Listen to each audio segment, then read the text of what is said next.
नमस्कार मित्रांनो, स्वागत आहे परत एका नवीन व्हिडिओमध्ये. सर्वात पहिली गोष्ट म्हणजे जर तुम्ही गाडी चालवण्यात एक्सपर्ट असाल तर हा व्हिडिओ सोडून द्या. तर या व्हिडिओमध्ये हे सांगणार आहे की मी बऱ्याच मित्रांना हा प्रश्न पडतो की दादा आमची गाडी ॲव्हरेजच देत नाहीये किंवा त्यांना कुठं ना कुठं काहीतरी फॉल्ट होत असतो गाडी चालवताना. त्या सगळ्या विषयावर आज चर्चा करूया. असे 5-6 पॉईंट सांगतो मी जेणेकरून तुमच्या गाडीचं ॲव्हरेज जास्तीत जास्त तुम्हाला मिळवता येईल.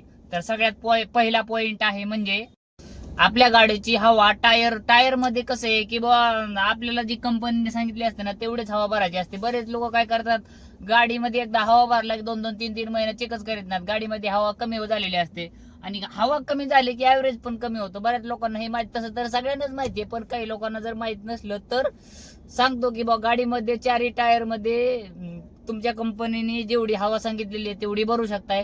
तरी माझं मी पर्सनली विषय सांगतो, 32, 33, 34 या तिन्हीच्या मापात मी हवा ठेवत असतो. तर चारही टायर मध्ये एवढी हवा असणं गरजेचं आहे.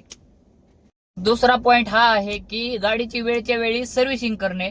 बरेच लोक काय करतात, एकदा सर्व्हिसिंग केलं की 15,000 20,000 पर्यंत सुद्धा वाढतात.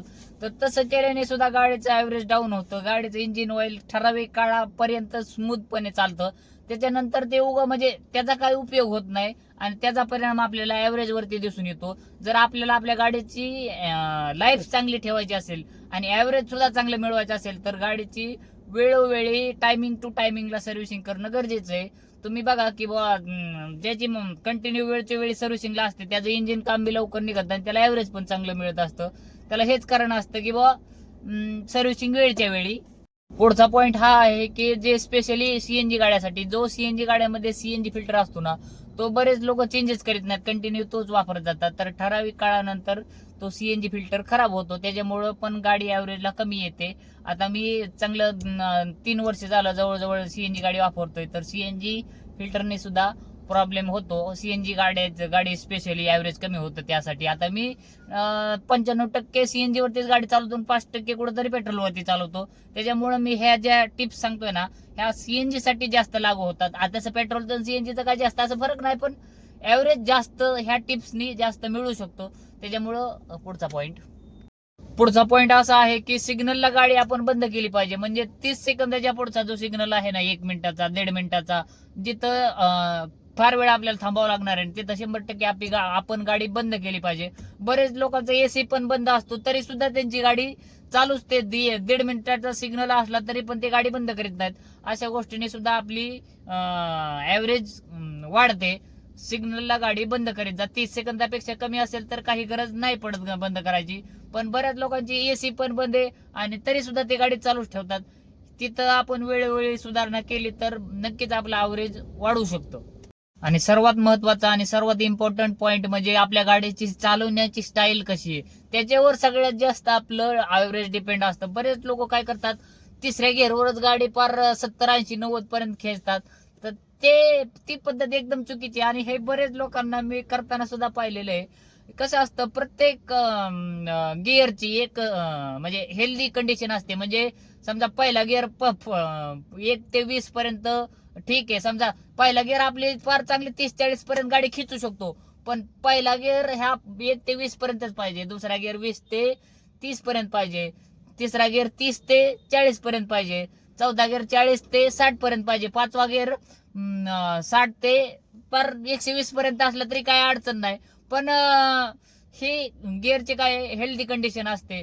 बरेच लोक मी गाडी चालवताना पाहिलेले की बाबा थर्ड गिअर मध्येच 80ला टेकवतात. आता आमची गाडी परमिट आहे, ती 80ला लॉक असते, त्याच्यामुळे ती 80च्या वरती जात नाहीत. पण बरेच माझे मित्र काय करतात, तिसऱ्या गिअरलाच गाडी 80ला टेकली किंवा चौथ्या गिअरला 80ला टेकली तर ती चौथ्या गिअरवरच कव्हर पण खेचत जातात. हे एकदम चुकीचं आहे. त्यांनी गाडीचं ऍव्हरेज कमी होतं 100%. आणि ही गाडी आपल्याला स्वतःच सांगते की गिअर कोणचा गिअर कधी बदलायचा आहे तुम्हाला दाखवतो मी.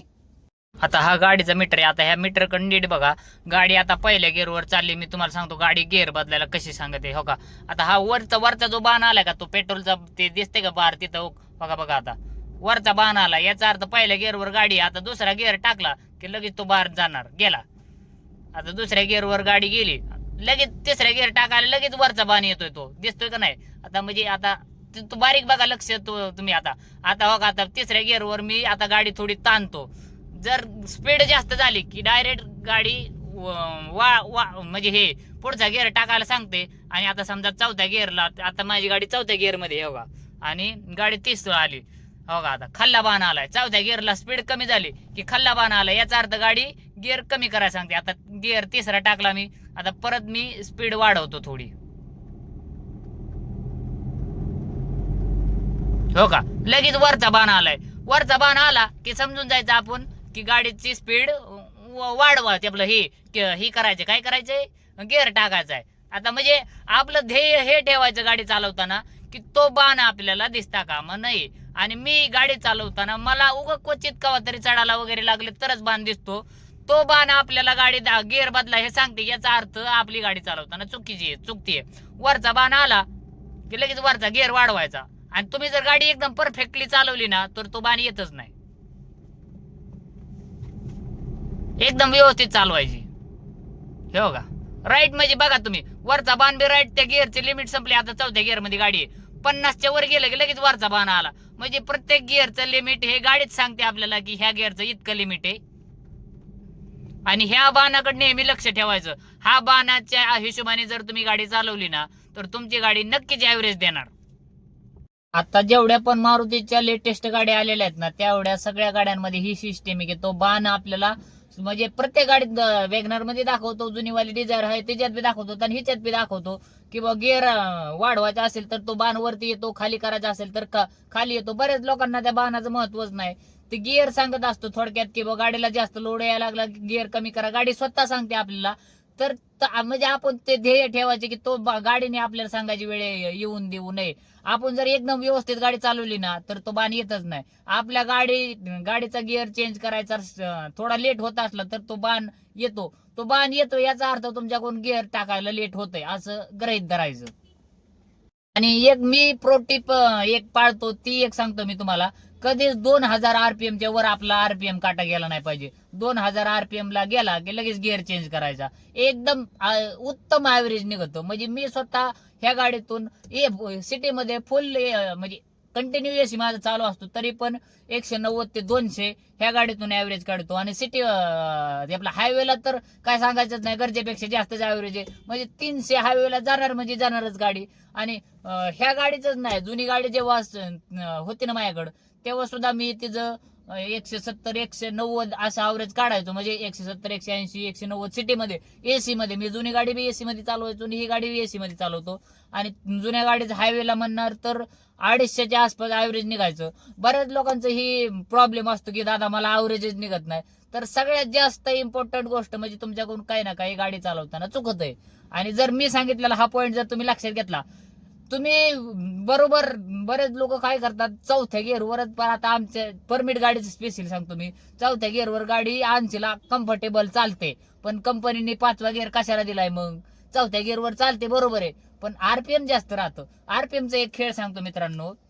तुम्ही समजा तिसऱ्या गिअरवर 1700 RPM वर चाललात तरी बी गाडीची स्पीड 30-40च्या मधोमध राहते. तर त्यावेळेस पण गाडी तेवढंच ऍव्हरेज देते.